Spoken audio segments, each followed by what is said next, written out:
أشهد أن لا إله إلا الله وحده لا شريك له وأشهد أن محمدا عبده ورسوله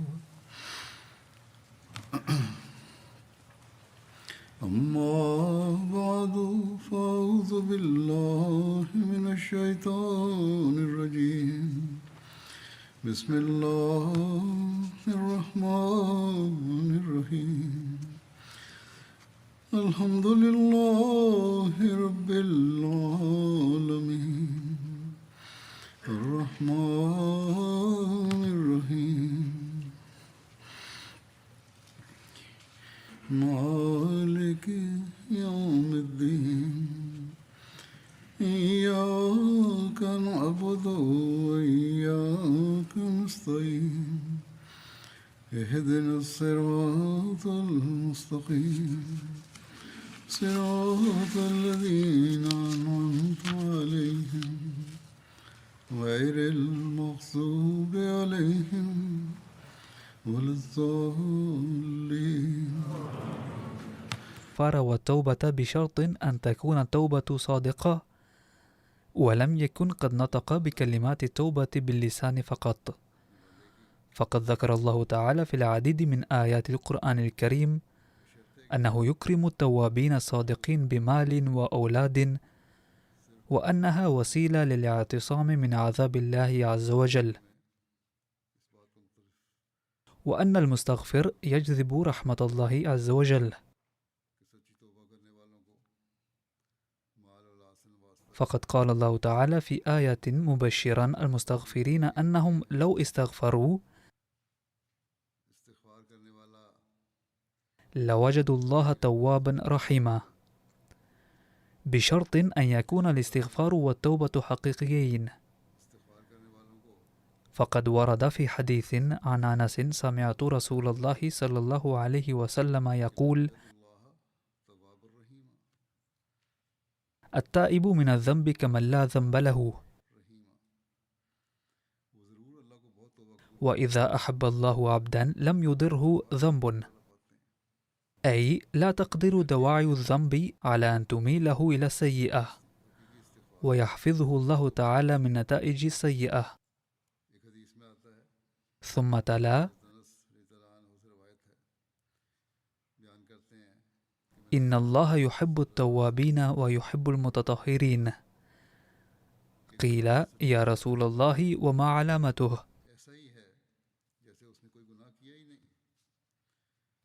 أي كيف نعرف أن توبته صحيحة؟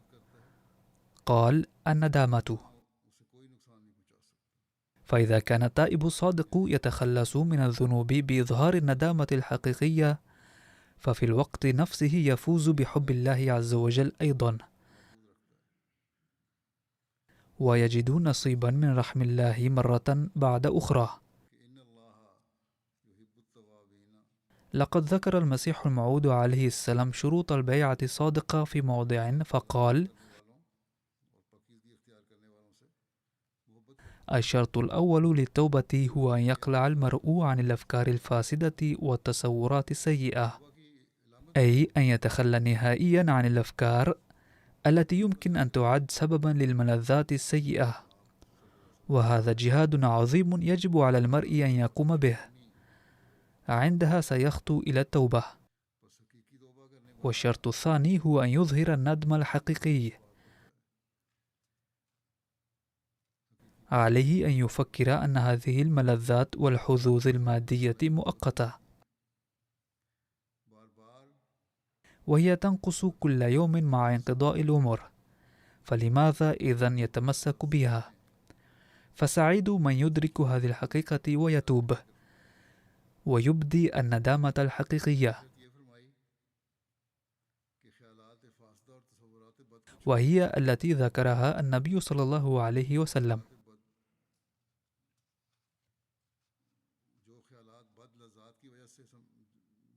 والشرط الثالث هو أن يصمم المرء العزم على أن لا يقرب تلك السيئات أبدا، وليس ذلك فحسب، أي لا يكفيه التصميم والعزم على عدم الاقتراب من الذنوب، بل يجب أن تحل محلها الأخلاق الحسنة والأفعال الحميدة. فهذه هي التوبة الصادقة والندامة الحقيقية. وإذا تحققت للإنسان هذه الحالة فإن الله عز وجل يحبه.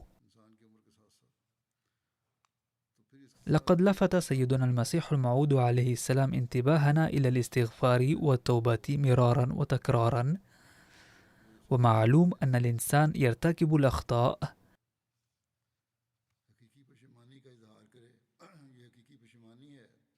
وإذا كررها مرارا فإنها تورطه في ذنب تلو ذنب.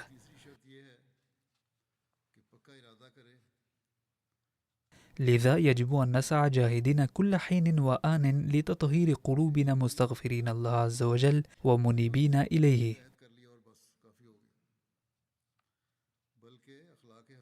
ويجب أن نهتم دوما بألا تضيع منا حقوق الله عز وجل وحقوق العباد أبدا. فقد نصح سيدنا المسيح الموعود عليه السلام الجماعة بالاستغفار مرة بعد أخرى، فكان ذلك يشغل باله كثيرا حتى لم يفوت أي فرصة للفت أنظار الجماعة إلى هذا.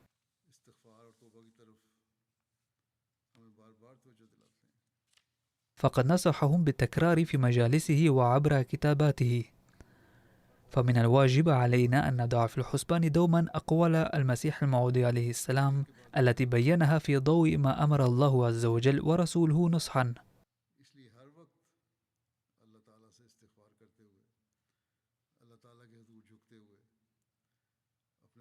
ونسعى للعمل بها لكي نتمكن من أداء حق البيعة. وإن لم نخلق في نفوسنا تغيرا طيبا ولم نلتفت إلى التوبة والاستغفار الحقيقيين، فلن ينفعنا مطلقا تعهدنا بأننا سنصلح أنفسنا.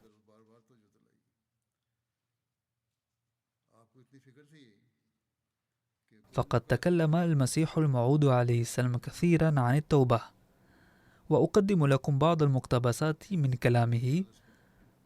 فقد تناول بيان فائدة الاستغفار قائلا: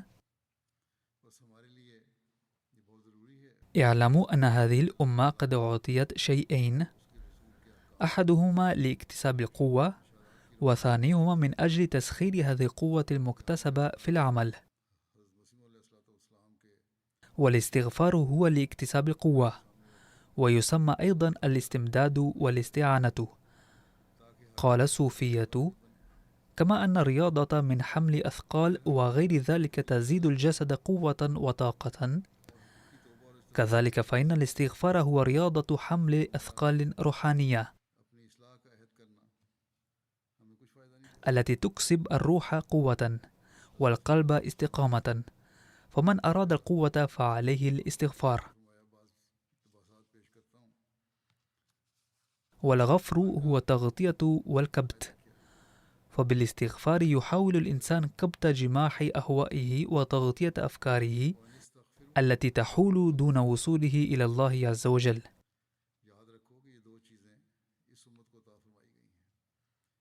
إنما يعني الاستغفار أن يتغلب الإنسان على ما فيه من مواد سامة تريد مهاجمته، وأن يعمل بأحكام الله عز وجل متجنبا العقبات التي تحول دون ذلك.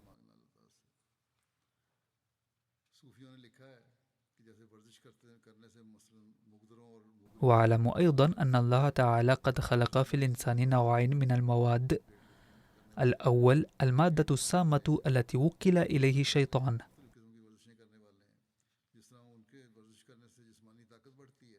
والثاني المادة التي فيها الترياق والشفاء.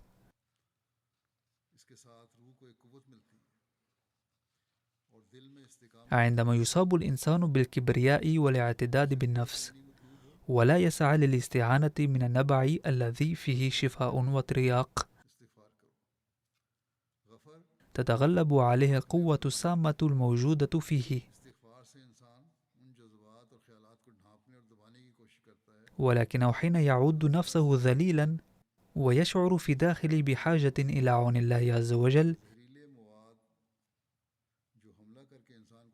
يخلق الله عز وجل له نبعا فتذوب به روحه وتنساب، وهذا هو معنى الاستغفار.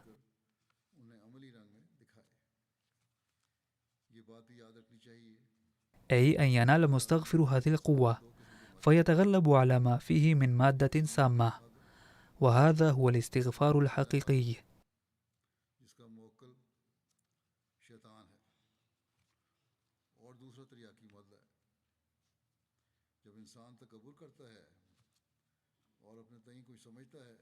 خلاصة الكلام: داوموا على العبادة كالآتي: أولا أطيعوا الرسول، وثانيا استعينوا بالله دوما. أجل، اطلبوا من ربكم القوة، وإذا نلتم منه القوة فتوبوا إليه وارجعوا إلى الله عز وجل. فالاستعانة بالله أيضا تقتضي أن ندعوه.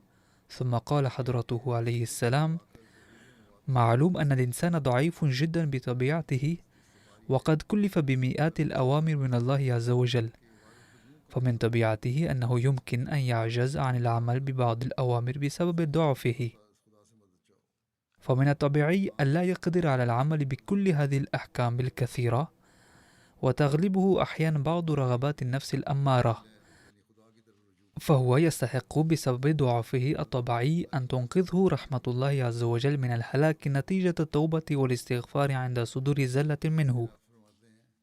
وينبغي أن تكون توبته صادقة، فالضعف الذي فطر عليه الإنسان يجعله يستحق أن يقبله الله تعالى توبته الحقيقية وينجيه. فمن المؤكد أنه لو لم يكن الله سبحانه وتعالى قابل التوبة لما أثقل الإنسان بعبء مئات الأوامر قط.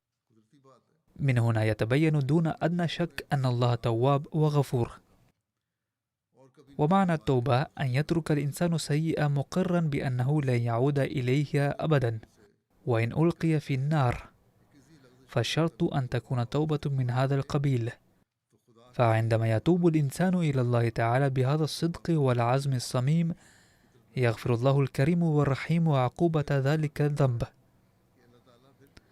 ومن صفات الله العليا أنه بقبول التوبة ينقذ من الهلاك، ولو لم يتوقع الإنسان قبول التوبة لما ارتدع عن ارتكاب الذنوب قط، أي إذا لم يكن له أمل مطلقا في قبول التوبة فسوف يستمر في ارتكاب الذنوب. كثيرون يسألون إذا كنا سنواجه مصيرا معينا حتما فما الفائدة؟ كلا، إذا تابوا قبل مواجهة المصير فإن الله ينقذ. الديانة المسيحية أيضا تقول بقبول التوبة، ولكن بشرط أن يكون التائب مسيحيا. ولكن الإسلام لا يجعل قبول التوبة مشروطا بأي دين، ويقول بأن التوبة تقبل بالالتزام بأي دين كان، ولا يبقى له ذنب إلا إنكاره لكتاب الله ورسوله. ومستحيل تماما أن ينال الإنسان النجاة بأعماله فقط،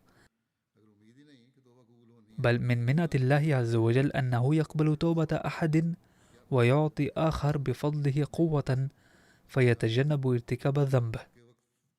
حضر شخص مجلس حضرته عليه السلام وسأل: ما هو الورد الذي يجب أن أردده؟ فقال عليه السلام: أكثر من الاستغفار، فللإنسان حالتان: إما أن لا يرتكب الإثم، أو أن يحميه الله عز وجل من شر عواقب إثمه. وعليه أن يضع في البال كلا المعنيين عند الاستغفار: لا يرتكب الإثم ولا تظهر عاقبة سيئة للإثم، فيسأل الله عز وجل غفران ذنوبه السابقة، كما يسأله التوفيق لاجتناب الآثام في المستقبل. أي ينبغي أن يستغفر واضعا هذا الشيء في الحسبان. ولكن لا يكفي الاستغفار باللسان فقط، بل يجب أن ينبع من القلب. وادعوا الله تعالى في الصلاة بلغتك أيضا، فهذا ضروري. فمجرد قول الاستغفار باللسان أو إرسال أحد رسالة بأنني أستغفر الله ربي ولن أرتكب مثل هذه الأخطاء في المستقبل لن يجدي نفعا ما لم يسعى ليثبت عمليا أنه لن يعود إلى تلك الأخطاء التي ارتكبها. قال المسيح الموعود عليه السلام في مناسبة وهو يبين معنى الاستغفار: معنى الاستغفار هو ألا يصدر أي ذنب في الظاهر، وألا تظهر قوة على ارتكاب الذنوب. إن حقيقة استغفار الأنبياء هي أنهم معصومون أصلا، ولكنهم يستغفرون كي لا تظهر تلك القوة في المستقبل. أما بحق عامة الناس فيستنتج منه معنى آخر أيضا، وهو أن ينقذه الله تعالى من نتائج سيئة لجرائم وذنوب صدرت منه سابقا، وأن يغفرها له وينقذه من صدورها في المستقبل. على أي حال، يجب على الإنسان أن يستمر في الاستغفار. البلايا المتنوعة التي تنزل في الدنيا مثل القحط وغيره يكون المراد منها أن ينصرف الإنسان إلى الاستغفار. في هذه الأيام قد نشبت حروب كثيرة، ففي مثل هذه الظروف على الأحمديين أن يكثروا من الاستغفار لحماية أنفسهم ولجماعة الدنيا أيضا. قال عليه السلام: ولكن ليس المراد منه أن يردد المرء أستغفر الله أستغفر الله باللسان فقط، بل الحق أن حقيقة الاستغفار ظلت خافية على الناس هنا لكون العبارة من لغة أجنبية. كان العرب يفهمون هذه الأمور جيدا، أما في بلادنا قد بقيت كثير من الحقائق خافية لكون اللغة أجنبية. هناك كثيرون يقولون إننا استغفرنا كذا وكذا مرة، سبحنا 100 مرة أو 1000 مرة، ولكن لو سألتهم عن المراد من الاستغفار أو معناه لا يحتار حيرة ما بعدها حيرة. على الإنسان أن يظل يستعفي في قلبه بصورة حقيقية كي لا يواجه مغبة ما صدر منه من المعاصي والجرائم، وليستعين بالله في قلبه كل حين ليوفقه للأعمال الصالحة في المستقبل وينقذه من المعصية. يعلم جيدا أن الكلمات وحدها لا تنفع شيئا. يمكنكم الاستغفار بلغتكم أيضا ليغفر الله الذنوب السابقة وينقذ من الذنوب في المستقبل ويوفق للحسنات. هذا هو الاستغفار الحقيقي، ولا حاجة أن يردد الإنسان أستغفر الله بلسانه فقط وقلبه غافل. اعلموا أنه لا يصل إلى الله إلا ما يصدر من القلب، لذا يجب أن تدعوا بلغتكم كثيرا لأن ذلك يؤثر في القلب. لا شك أن اللسان يشهد على القلب فقط، ولكن إذا نشأ الحماس في القلب ورافقه اللسان أيضا فبها ونعمت، وإلا فالأدعية باللسان فقط دون مرافقة القلب عبث، لأن الدعاء الحقيقي هو ما ينبع من القلب.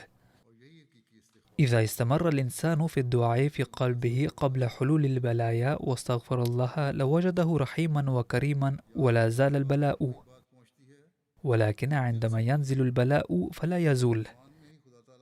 لذا يجب أن يستمر المرء في الدعاء ويستغفر كثيرا قبل حلول البلاء، فهكذا يحمي الله تعالى عند البلاء.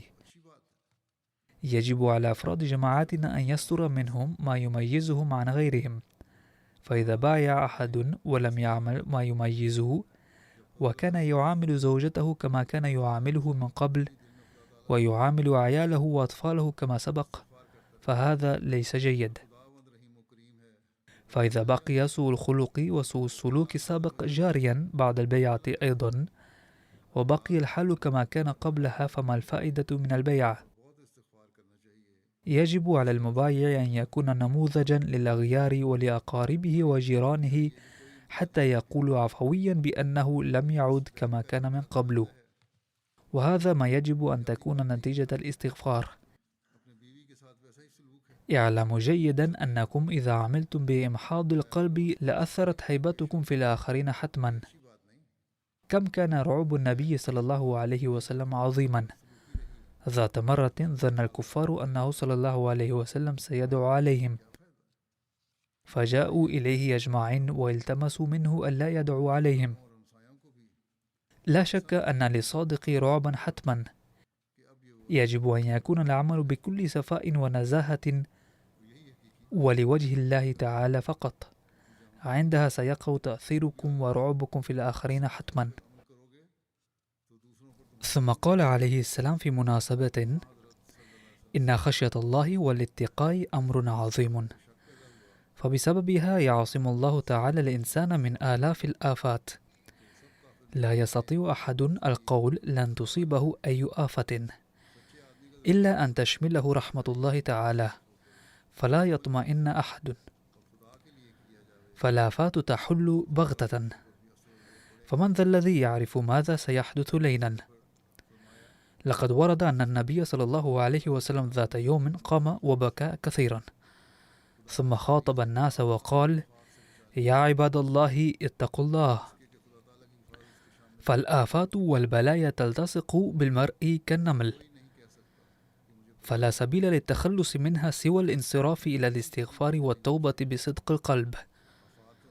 ثم قال عليه السلام: إنما يعني الاستغفار أن يطلب المرء من الله الحماية من عقوبة الجرائم السابقة والمعاصي، وأن يسأل الله تعالى العصمة من ارتكاب الذنوب في المستقبل. كان الأنبياء أيضا يستغفرون والعامة أيضا. اعترض بعض القساوسة الأغبياء على استغفار النبي صلى الله عليه وسلم، وكتبوا أن استغفاره يثبت أنه كان مذنبا، ولكن هؤلاء السفهاء لا يعرفون أن الاستغفار خصلة سامية، فقد خلق الإنسان ضعيفا، والضعف من فطرته، والأنبياء يعرفون جيدا هذا الضعف الفطري والبشري، لذا يدعون الله تعالى قائلين: ربنا احفظنا من ظهور الضعف البشري. فالغفر هو الستر. الأصل أن القدرة التي يتمتع بها الله عز وجل لا يتمتع بها أي نبي أو ولي أو رسول، فلا أحد يستطيع الادعاء أنه قادر على اجتناب الذنب بقوته، فالأنبياء أيضا محتاجون إلى الله تعالى لحمايتهم. فلإظهار العبودية كان النبي صلى الله عليه وسلم أيضا يسأل الله تعالى لحمايته كالأنبياء الآخرين. ففكرة هؤلاء أي المسيحيين باطلة أن عيسى عليه السلام لم يكن يستغفر، أي من الخطأ الظن بأن عيسى عليه السلام لم يكن يستغفر، فهذا من سفههم وعدم فهمهم واتهامهم لعيسى عليه السلام، إذ بالتدبر في الإنجيل يتبين جليا أنه اعترف كثيرا بضعفه واستغفر. فما معنى صراخه إيلي إيلي لما شبقتني؟ فلما لم يقل أبي أبي؟ فإيل في اللغة العبرية تعني إله، وإنما تعني هذه الجملة: ارحمني يا رب وأنزل علي فضلك ولا تخذلني أي احفظني. إنما المشكلة في الحقيقة أن الناس في الهند قد أضاعوا الهدف المنشود من الاستغفار بسبب اختلاف اللغة، حيث حسبوا هذه الأدعية تراتيل سحرية، سواء أكانت الصلاة أم الاستغفار والتوبة. إذا نصحنا أحدا بالاستغفار لأجاب أنه يستغفر 100 أو 200 مرة في اليوم، فإذا سألتموه ما معناه فستجدونه يجهله تماما. فالاستغفار كلمة عربية ومعناها طلب المغفرة، قائلا: يا إلهنا نعوذ بك من النتائج السيئة لما ارتكبنا من الذنوب في الماضي، لأن الذنب سم ومفعوله أيضا حتمي، واحفظنا في المستقبل بحيث لا يصدر منا الذنب. أما الترديد باللسان فقط فلا يحقق الهدف. معنى التوبة أن يتخلى المرء عن السيئة ندما، فالتوبة ليست عملا سيئا، بل قد ورد أن التائب محبب إلى الله عز وجل كثيرا، فاسم الله أيضا تواب، ومعناه أن الإنسان حين يندم على ذنوبه وفعله السيئة ويتعهد باجتنابها في المستقبل، فإن الله تعالى أيضا يتوب عليه برحمته، فالله تعالى يتوب على الإنسان أكثر من توبة الإنسان إليه. فقد ورد في الحديث الشريف أن الإنسان حين يتقدم إلى الله تعالى شبرا يتقدم الله إليه ذراعا، وحين يأتيه الإنسان مشيا يأتيه هرولة. أي إذا توجه الإنسان إلى الله عز وجل فإن الله هو الآخر ينزل عليه رحمة وفضلا ومغفرة دون حساب. أما إذا قعد الإنسان معرضا عن الله عز وجل فكيف يعبه الله تعالى به؟ ثم قال عليه السلام مبينا حقيقة التوبة: ليكن معلوما أن القرآن الكريم قد ذكر لله تعالى اسمين اثنين، وهما الحي والقيوم. المراد من الحي هو الذي حي بنفسه ويهب الحياة للآخرين، ومعنى القيوم هو الذي قائم بذاته وسبب لقيام الآخرين. إن بقاء كل شيء الظاهري والباطني وحياته إنما هي ببركة هاتين الصفتين. إن صفة الحي تقتضي أن يعبد الله تعالى وحده، كما أن مظهره في سورة الفاتحة هو إياك نعبد، وصفة القيوم تقتضي أن يطلب السند منه، وقد ذكر هذا المفهوم بجملة إياك نستعين. إن صفة الحي القيوم تقتضي العبادة لأنه خلق ولم يخذل المخلوقات بعد خلقها.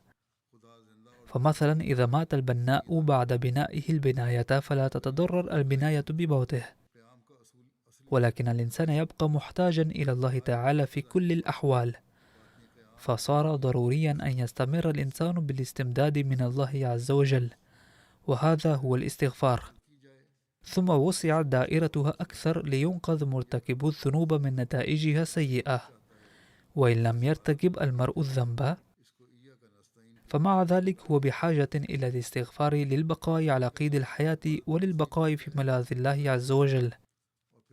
ولكن الأصل في الموضوع هو الإنقاذ من التقصيرات البشرية، فمن لا يرى الحاجة إلى الاستغفار مع كونه بشرا فهو سيء الأدب وملحد. وقد ذكر عليه السلام حقيقة الاستغفار في مكان آخر كما يلي: الذنب دودة تسري في دماء الإنسان، وليس له العلاج سوى الاستغفار فقط. فما هو الاستغفار يا ترى؟ ألا إنما الاستغفار أن يسأل المرء الله تعالى حفظه من عواقب خويمة للذنوب التي صدرت منه، ولا تصدر منه تلك الذنوب التي يقدر على ارتكابها ولم يرتكبها بعد، وأن تحترق وتتلاشى في الداخل. الوقت مخيف جدا، لذا داوموا على التوبة والاستغفار، وافحصوا أنفسكم، فأتباع كل دين وملة وأهل الكتاب يؤمنون بأن العذاب يزول بالصدقات والتبرعات، بشرط أن تكون قبل نزول العذاب، لكنه حين ينزل فلا يزول. فمن الآن استغفروا وتوبوا لكي يحفظكم الله تعالى ولا يأتي دوركم. إذن يجب أن نكثر من الاستغفار كما قلت من قبل أيضا، ناظرا إلى الظروف الحالية السائدة في العالم، لينقذنا الله تعالى من كل شر وآفة. يقول المسيح الموعود عليه السلام شارحا حقيقة التوبة أكثر: ليكن معلوما أن إنكار التوبة والمغفرة إنما هو إغلاق باب ارتقاء الإنسان، لأنه من الواضح ومن البديهيات لدى الجميع أن الإنسان ليس كاملا في حد ذاته، بل هو بحاجة إلى تكميل. وكما أنه يولد ظاهريا ويوسع دائرة معلوماته رويدا رويدا ولا يولد عالما، كذلك عندما يبلغ سن المراهقة بعد الولادة تكون حالته الأخلاقية منحطة جدا. فمثلا لو تأمل أحد في حالة الأطفال الصغار لعلم بكل وضوح أن معظمهم يكونون متعودين على أن يضربوا زملائهم عند أدنى نزاع بينهم، كما تلاحظ في كثير منهم عادة الكذب وسباب الأطفال الآخرين لأتفه الأسباب، ويكون بعضهم متعودا على السرقة والنميمة والحسد والعناد. ثم عندما يهيج جنون الشباب تسيطر عليهم النفس الأمارة وتصدر منهم أمور غير لائقة لا تجدر بالذكر. إذ تدخل في الفسق والفجور والصريح. ملخص الكلام إن المرحلة الأولى لمعظم الناس هي مرحلة حياة قذرة، إذ تجعلهم الظروف المحيطة بهم والمجتمع قذرين. ثم عندما يخرج الإنسان السعيد من طوفان الأوائل العمر العارم يتوجه إلى ربه، أي عندما يرى الإنسان السعيد القذارة منتشرة في العالم يتوجه إلى الله تعالى ويتوب توبة نصوحة ويتحاشى أمورا غير لائقة ويعكف على تطهير نفسه. هذه هي مراحل حياة الإنسان بوجه عام التي يتحتم عليه اجتيازها. يتضح من ذلك أنه لو كان صحيحا أن التوبة لا تقبل لثبت من ذلك أن الله تعالى لا يريد أصلا أن يهب أحدا النجاة. ثم قال حضرته عليه السلام في مجلس حين بايعه بعض الإخوة فقال لهم حضرته ناصحا: إن الله عز وجل يريد أن يتوب الإنسان توبة نصوحة ويدعو أن لا يصدر منه ذنبه وأن لا يواجه الخزي في الدنيا والآخرة. ما دام الإنسان لا يتكلم بوعي ولا يكون فيه تذلل فلا يصل كلامه إلى الله تعالى. لقد كتب الصوفية أنه إذا مضت 40 يوما دون أن يبكي الإنسان في سبيل الله يقسو قلبه، فالبكاء تكفر عن قسوة القلب وله دوافع وأسبابه، فعلى الإنسان أن ينظر ما الذي صنع وأنجز وما حال أمره، ولينظر إلى الذين مضوا قبله. عندها يخاف قلبه ويهتز. إن الذي يدعي اجتناب الذنوب فهو كاذب، إذ من المعلوم أن النمل تجتمع حتما حيث توجد الحلوى، كذلك تلزم الإنسان لوازم النفس وأن له أن يتخلص منها. وإن لم يحالف الإنسان فضل الله تعالى ورحمته فليس في وسعه اجتناب الذنب سواء أكان نبيا أو وليا، كما أنه ليس مما يفتخر الأنبياء والأولياء به أنهم لا يرتكبون الذنوب، بل كانوا يسألون الله تعالى فضله دوما. إنما المراد من استغفار الأنبياء هو أن تبقى يد فضل الله عز وجل عليهم دوما، وإلا لو وكل الإنسان إلى نفسه فلا يسعه أن يكون محفوظا ومعصوما أبدا. يشرح الدعاء: اللهم باعد بيني وبين خطايا، والأدعية الأخرى أيضا هذا المعنى للاستغفار.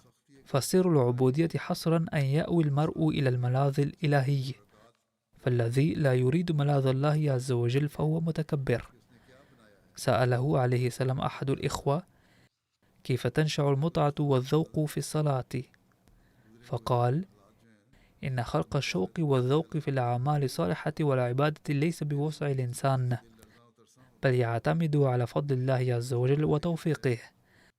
فمن الضروري لهذا الغرض ألا يقلق الإنسان، بل يستمر في الدعاء من الله تعالى توفيقه وفضله ولا يمل في الدعاء. فعندما يستمر الإنسان في الدعاء بالمثابرة يمكنه الله تعالى بفضله ما يحترق قلبه من أجله. أي إذا كان عند الإنسان حرقة واضطراب للعبادة فليستمر فيه، فسوف تنشأ فيه هذه الحالة أخيرا، أي سوف يتولد فيه شوق وحلاوة من أجل العبادة. أما إذا لم يقم بالسعي والمجاهدة وظن أن أحدا سيصلحه بنفخة واحدة فهذا ليس من سنة الله عز وجل. إن الذي يختبر الله تعالى بهذه الطريقة إنما يسخر من الله تعالى ويهلك في النهاية. اعلم جيدا أن القلب بيد الله تعالى، ولولا فضل الله تعالى فقد يرتد المرء ويتنصر في اليوم الثاني أو يقع في معصية أخرى. لذا فاسألوا الله تعالى من فضله واستعينوا به لكي يثبتكم على الصراط المستقيم. إن الذي يستغني عن الله تعالى فهو شيطان، فلا بد للإنسان أن يستغفر الله تعالى دوما لكي لا يتولد فيه ذلك السم والحماس المدمر للإنسان. إذن فلا بد من الاستغفار من أجل بلوغ المستوى المطلوب في العبادة. ثم يقول المسيح الموعود عليه السلام وهو يخبر عن سبيل النجاة من عذاب الله تعالى: يجب التوجه إلى التوبة والاستغفار، فهذا هو السبيل للنجاة من عذاب الله تعالى. ماذا عسى أن يفعل الإنسان من أجل ذلك غير التوبة والاستغفار؟ لقد قال الأنبياء جميعا إنكم إذا تبتم واستغفرتم فسوف يغفر الله تعالى لكم، فصلوا صلوات واستعينوا بالله على اجتناب الذنوب في المستقبل، واسألوه العفو عن ذنوبكم سابقة، وأكثروا من الاستغفار كي لا تظهر قوة الذنب الكامنة في طبيعة الإنسان. هناك ملكتان في طبيعة الإنسان، أولاهما قوة كسب الحسنات، والأخرى قوة ارتكاب السيئات والمعاصي، ووضع الحد من هذه القوة هو بيد الله تعالى، وتكمن هذه القوة في الإنسان كمون النار في الزند.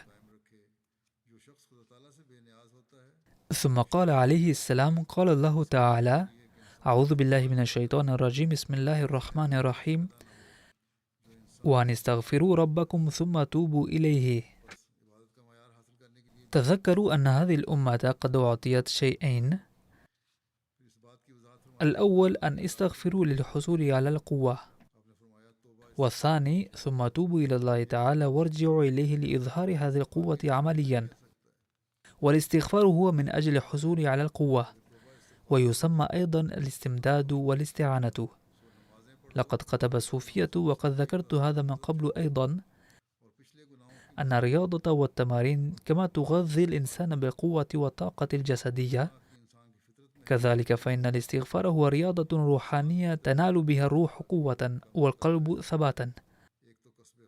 فمن يرغب في نيل قوة فعليه الاستغفار. ثم قال عليه السلام: إن باب فضل الله تعالى ورحمته لا يغلق أبدا. لو تاب الإنسان بصدق القلب والإخلاص لوجد الله تعالى غفورا رحيما وقابلا للتوبة.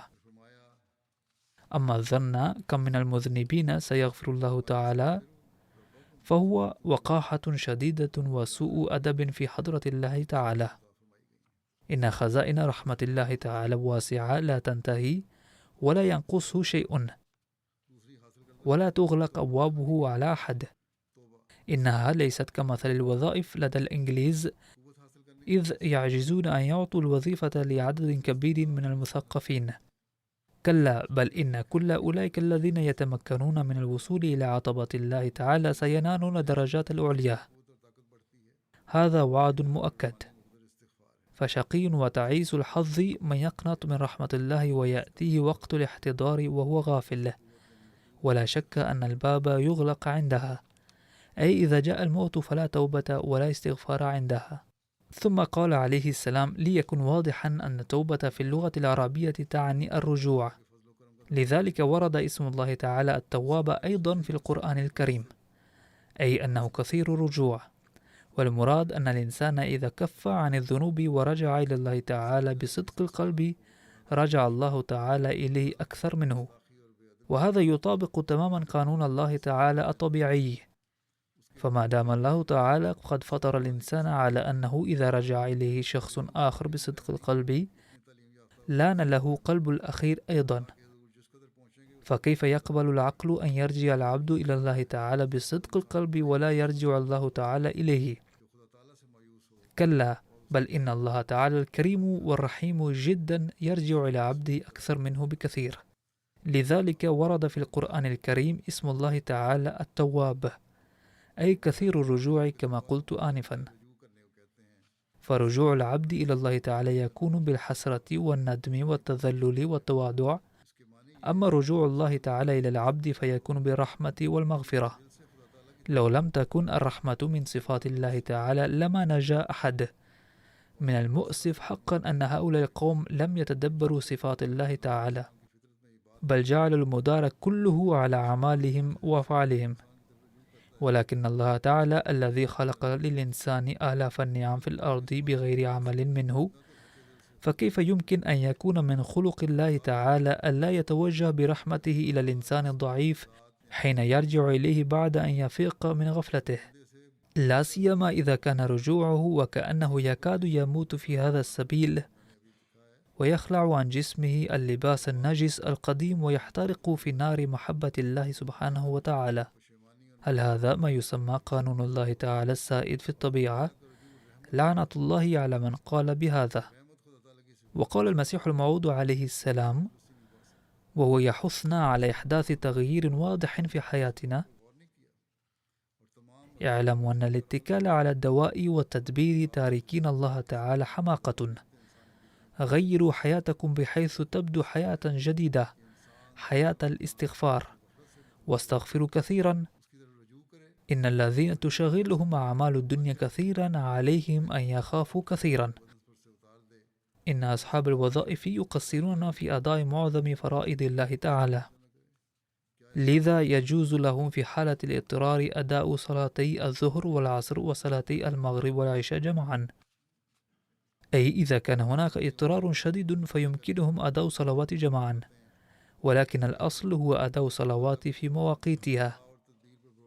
وتابع عليه السلام وقال: إنني أعلم أن المرء لو استأذن المسؤولين لأداء الصلوات أذنوا له بأدائها، أي أن الموظفين لو استأذنوا مسؤوليهم الذين ليسوا مسلمين في أداء الصلاة فإنهم يسمحون لهم بذلك.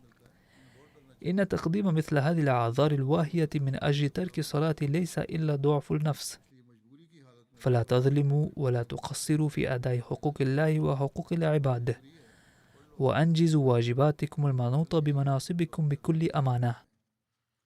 فالاستغفار والتوبة لا ينفعان إلا بعد العمل بأحكام الله الأساسية، أي يجب أداء الصلوات بانتظام، كما لا بد من أداء حقوق الله تعالى وحقوق العباد على ما يرام. فانهضوا وتوبوا وأرضوا مالككم بصالح الأعمال، واعلموا أن العقوبة على الأخطاء العقدية ستترتب بعد الممات، وأن الحكم في كون أحد هندوسيا أو مسيحيا أو مسلما سيصدر يوم القيامة. ولكن الذي يتعدى الحدود في الظلم والجور والفسق والفجور سيعاقب في هذه الدنيا نفسها، ولا يستطيع الفرار من عقاب الله تعالى بحال من الأحوال. فأرضوا ربكم سريعا، إنه كريم للغاية، ويمكن أن يغفر في لحظة واحدة ذنوب 70 سنة بتوبة صادقة تذيب القلب. لا تقولوا إن التوبة لا تقبل، اعلموا يقينا أنكم لن تنجوا بأعمالكم، كلا، بل إن فضل الله تعالى هو الذي ينجي دائما وليست الأعمال. فتوبوا إلى الله تعالى وأنيبوا، واسألوه فضله واستغفروه دوما. ثم قال عليه السلام: فيا إلهي الكريم الرحيم، أنزل فضلك علينا جميعا، فإننا عبادك المرتمون على عتباتك. آمين. ندعو الله تعالى أن يجعلنا من ورثة دعاء المسيح الموعود عليه السلام، وأن نكون من الذين يستغفرون ويتوبون مستوعبين مفهوم التوبة والاستغفار حقا.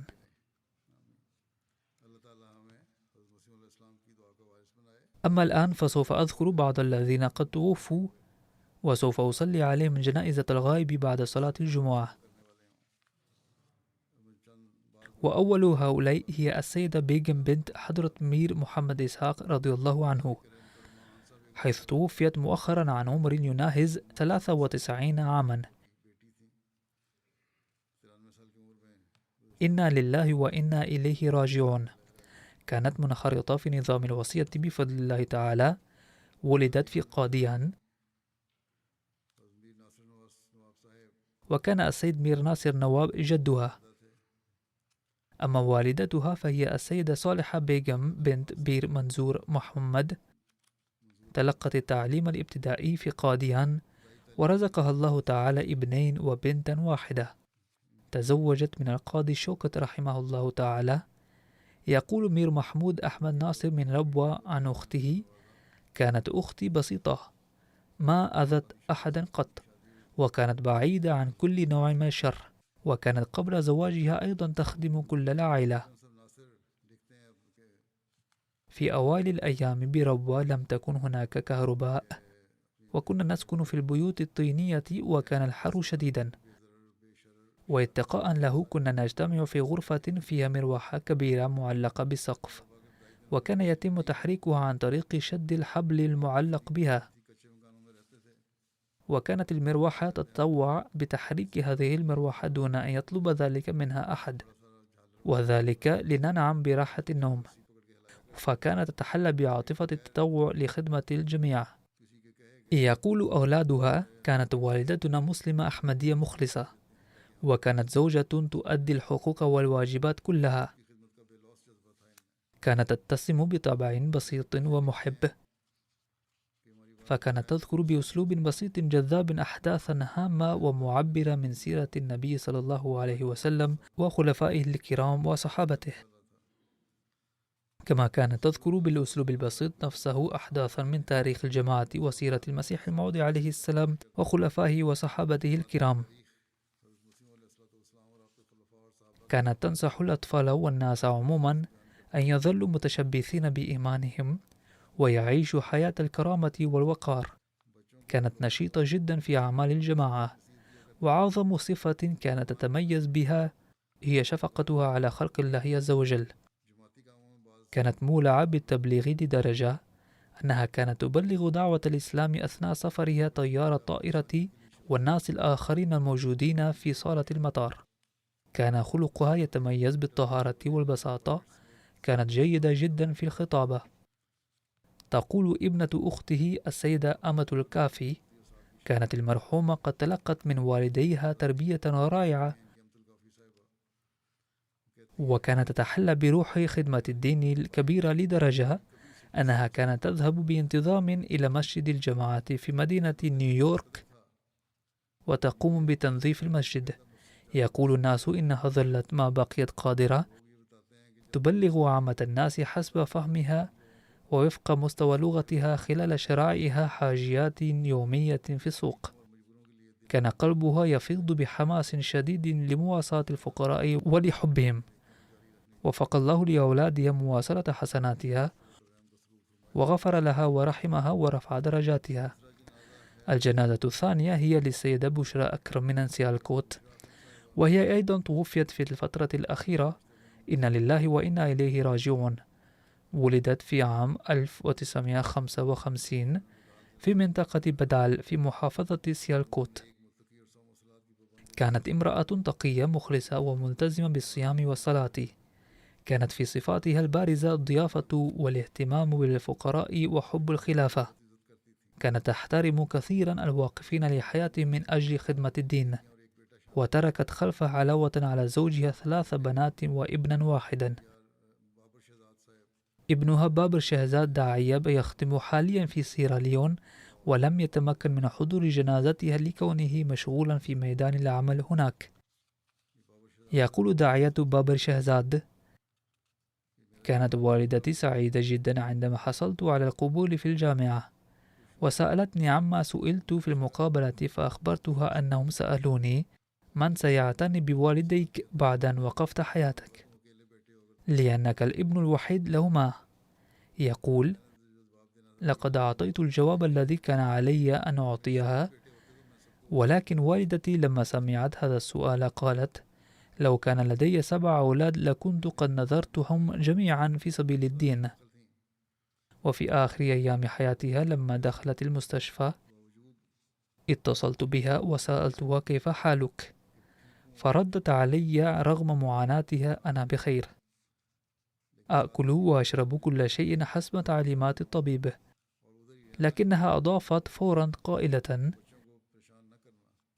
إذا حدث لي شيء فلا تقلق، ولتبقى هناك في أفريقيا، ولا تزعج أهلك وأولادك. لقد كرست حياتك لخدمة الدين، لذا عليك أن تتحلى بالصبر. كانت هذه كلمات أمي الأخيرة لي. كانت تعتني بالفقراء والمحتاجين والأرامل وتساعدهم ماليا. كلما جاءهم حصاد القمح أو الأرز قسمته إلى عدة أجزاء من أجل المحتاجين. يرحمها الله تعالى ويغفر لها ويلهم أولادها الصبر والسلوان. والذكر الثالث هو للسيدة مسرة جيهان زوجة الشودري محمد أختر من أستراليا، وهي الأخرى توفيت في الأيام الأخيرة عن عمر يناهز 87 عاما. إنا لله وإنا إليه راجعون. كان جدها حضرة بابو محمد أفضل أوجلوي أحد صحابة المسيح الموعود عليه السلام، لقد تلقى تربيتها في كان في رعايته. كانت طريحة الفراش طوال 16 عاما الماضية بسبب تعرضها للشلل الدماغي، وكان أبناؤها ولا سيما ابنها الزاهد وكنتها خدموها كثيرا. تقول كنته: الطريقة التي عاملتني بها دائما في حياتها النشطة تجعلني أقول أنها ما عاملتني كحماة، بل عاملتني كابنة لها. كانت ملتزمة بالصيام والصلاة والتهجد، وكانت تهتم بشكل خاص للعبادة، فقد خصصت مكانا منفصلا في بيتها للعبادة. وفي الأيام التي كان درس القرآن الكريم يلقى بانتظام في المسجد المبارك، وكانت المرحومة تذهب من حيها دار العلوم إلى المسجد المبارك سيرا على الأقدام لتستمع إلى الدرس، وكانت تقصده في العشر الأواخر من رمضان من أجل أداء صلاة التراويح هناك. كانت ترتبط بالخلافة بعواصر الإخلاص والاحترام الكبيرين. كان زوجها يعمل مديرا لمحطة السكك الحديدية، وحيثما انتقل بحكم عمله نظمت المرحومة دروسا لتعليم الأطفال القرآن الكريم في منزلها، وعندما استقرت في ربوة قامت بتنظيم دروس القرآن الكريم هناك أيضا. لقد تركت خلفها علاوة على زوجها 3 أبناء و3 بنات. ابنها الأصغر الحافظ راشد جاود يخدم بصفته ناظم دار القضاء بربوة، وهو واقف للحياة. نسأل الله تعالى لها المغفرة والرحمة، وأن يمكن أبنائها من مواصلة حسناتها وأعمالها الصالحة. والذكر الرابع هو للسيد ناصر أحمد القريشي من أمريكا، وهو أيضا توفي مؤخرا عن عمر يناهز 88. إنا لله وإنا إليه راجعون. كان هو زوج السيدة أمة الباري ناصر التي ظلت تخدم لفترة طويلة بوصفها سكرتير النشر في لجنة إيماء الله بكراتشي. لقد ترك خلفه إلى جانب زوجته 2 و3 بنات. أحد أحفاده السيد وقاص خورشيد داعية، وآخر لا يزال يدرس في الجامعة الأحمدية بكندا. كان اسم والده السيد محمد شمس الدين باج البروي، ودخلت الأحمدية إلى عائلته في عام 1913 عندما عقد المولوي عبد الماجد والد حضرة سيدة سارة بيغم زوجة الخليفة الثاني رضي الله عنه اجتماعا في هذه المنطقة، وذكر فيه أدلة على صدق المسيح الموعود عليه السلام. أعجب والد المرحوم كثيرا بتلك الأدعية لدرجة توجه إلى المنصة والتقى بالمولوي عبد الماجد، فقد أعطيت له بعض منشورات الجماعة وأثارت قراءتها حماسا لديه للأحمدية، فتوجه إلى الدعاء فأراه الله تعالى في المنام صورة المسيح الموعود عليه السلام كما أراه بعض الرؤى المبشرة، فكتب رسالة البيعة إلى الخليفة الأول رضي الله عنه وبايع على يده. وهكذا أصبح من الأحمدية الأوائل في منطقة البجا والبر. وبسبب تعرضه للمعارضة الشديدة هاجر مع أهله وأولاده إلى قاديان، واستمر يزداد هناك في الإخلاص والمحبة للجماعة، كما وفق لأن يكون سائق سيارة الخليفة الثاني رضي الله عنه. ولد السيد ناصر قريشي في قاديان، وبعد انفصال باكستان عن الهند أقام المرحوم في كراتشي حيث تلقى التعليم، وواصل الدراسة بجهد كبير وتفانن رغم الظروف غير المواتية. لقد تخرج في الهندسة الكهربائية، وبعد ذلك التحق بقسم اتصالات وترقى إلى رتبة مدير عام له. وعندما تقاعد من الخدمة فقد تقاعد بسمعة المدير المجتهد والأمين. لقد أتيحت له فرصة العمل كرئيس لفرع الجماعة الأحمدية في ناظم آباد بكراتشي، ثم حيثما أقام وفق ليكون رئيس الجماعة هناك. نسأل الله تعالى له المغفرة والرحمة. تقول زوجته السيدة أمة الباري: لقد وجدته دائما ملتزما بالصيام والصلاة، كان قلبه معلقا بالمسجد، ووجدته زوجا مهتما بمسؤولياته وتعليم أولاده وتربيتهم، وكان يسعى دوما لمساعدة المحتاجين، وكان يحب الخلافة حبا جما، وكان يقول الحق ويحب الصدق والصراحة والوضوح، وكان منضما بفضل الله تعالى إلى نظام الوصية. نسأل الله تعالى أن يوفق أولاده لمواصلة حسناته وأعماله الصالحة. آمين.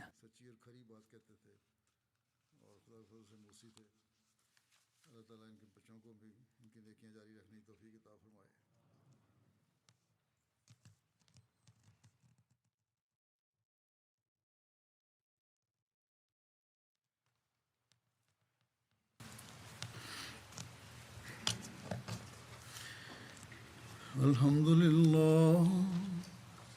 لله نحمده ونستعينه ونستغفره ونؤمن به ونتوكل عليه ونعوذ بالله من شرور أنفسنا ومن سيئات أعمالنا من يهده الله فلا مضل له ومن يضلل فلا هادي له ونشهد أن لا إله إلا الله ونشهد أن محمدا عبده ورسوله عباد الله رحمكم الله إن الله يأمر بالعدل والإحسان وإيتاء ذي القربى وينهى عن الفحشاء